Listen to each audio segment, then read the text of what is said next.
Semuanya ini yang 212 merek kami sudah kirim langsung ke Pak Kapolri, kemudian Satgas Pangan dan Pak Jaksa Agung. Mentan ungkap 212 perusahaan diperiksa polisi terkait beras oplosan. Menteri Pertanian, Mentan, Andi Amran Sulaiman bakal mengumumkan 212 merek beras oplosan. Rilis disampaikan secara bertahap setelah ratusan merek beras itu diperiksa Satuan Tugas, Satgas, Pangan Polri. Hasil investigasi Kementerian Pertanian, Kementan, dan Satgas Pangan Polri mengungkapkan setidaknya ada 212 merek beras yang terbukti tidak memenuhi standar mutu baik dari sisi berat kemasan, komposisi, hingga labelnya.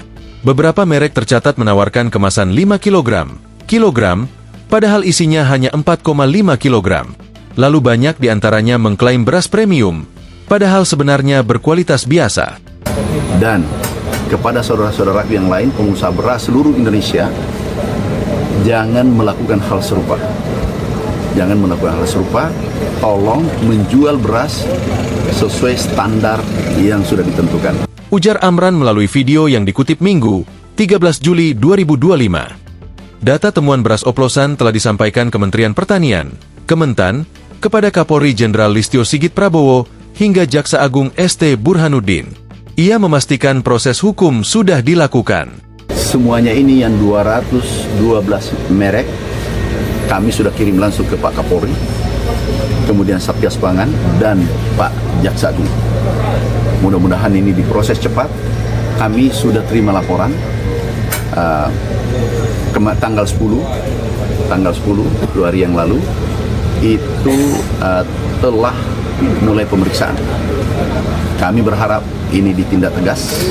Paparnya, praktik oplosan beras berpotensi merugikan konsumen hingga 99 triliun rupiah per tahun, atau hampir 100 triliun rupiah.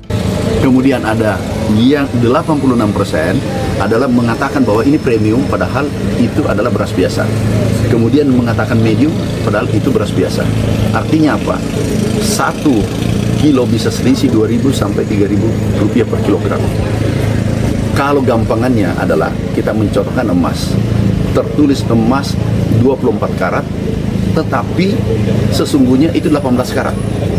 Nah, ini kan merugikan masyarakat Indonesia, itu kurang lebih 99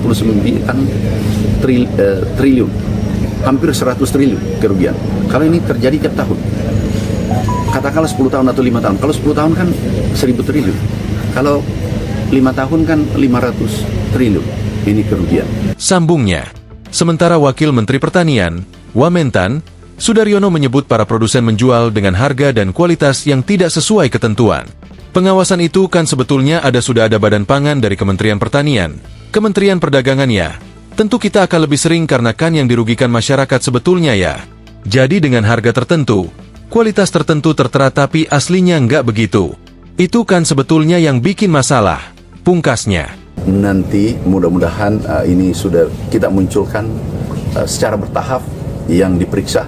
Kami munculkan merek yang tidak sesuai standar. Mohon kepada pembeli nanti perhatikan merek yang dimunculkan di media seluruh Indonesia. Itu nanti kita munculkan secara bertahap. Yang diperiksa 2 hari yang lalu itu akan kita munculkan merek apa saja. Dan kita harap ini diketahui seluruh masyarakat Indonesia supaya tidak tertipu dengan mereknya. Nah, kami sudah sebarkan, kami sudah periksa, ini yang sesuai standar, ini yang tidak sesuai standar. Kalau terhadap aparat hukum misalnya? Kami sudah koordinasi, kami sudah sampaikan, kami sudah bicara langsung dengan Pak Kapolri dan Kasatgas Pangan yang menghandle. Mereka akan menindaklanjuti secara tegas dan independen. Download Tribun X sekarang, menghadirkan lokal menjadi Indonesia.